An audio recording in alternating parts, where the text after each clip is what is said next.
Hey everyone, welcome to this President's Day edition of our CPA News Update. I'm Bill Sheridan, the Maryland Association of CPAs and the Business Learning Institute. Here's what's happening today, Monday, February 15th, 2016. First up, Liberty Tax Service has hired former Maryland Attorney General Doug Gansler to review its operations in the state after Comptroller Peter Franchot blocked tax return filings from several of its locations because of suspected fraud.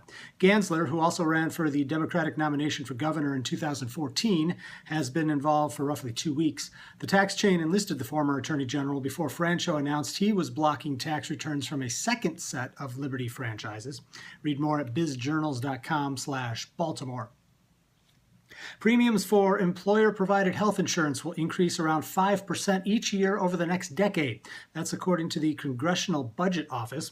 This year, the average premium for employment-based insurance will be $6,400 for single coverage and $15,500 for family coverage. By 2025, that will increase to $10,000 for single coverage and $24,500 for family coverage. Read more on the Baltimore Business Journal's website.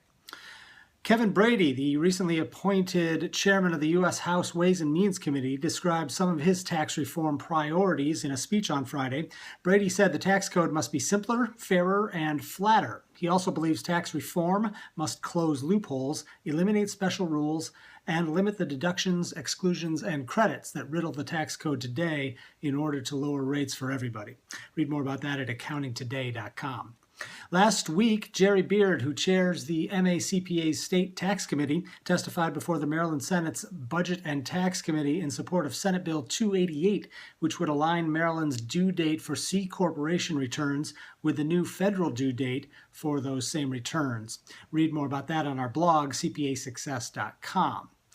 The International Accounting Standards Board has reappointed Chairman Hans Hugervorst for a second term, effective July 1st. You can read more about that at accountancyage.com. This one is just too weird not to share. According to The Guardian, a 69-year-old Spanish man was fined last week after officials discovered he hadn't shown up for work for at least 6 years.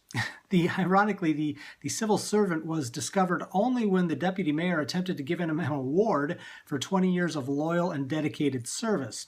This was back in 2010 when he was first discovered. A legal case against the man has been ongoing since then, and it just wrapped up. Turns out he's going to be fined about $30,000.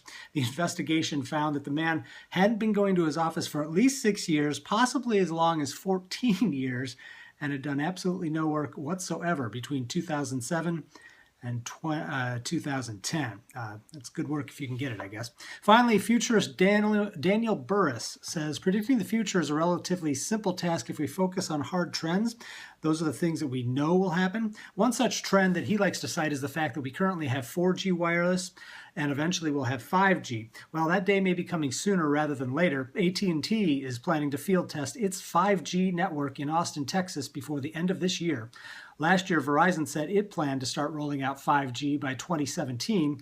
5G could deliver speeds between 10 and 100 times faster than 4G does currently.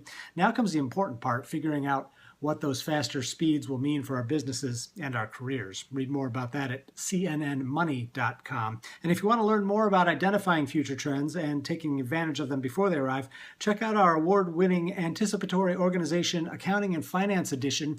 Details about this revolutionary new learning system are at blionline.org/AOAF. That's it for today, everyone. Have a great evening. I'll see you tomorrow. Take care.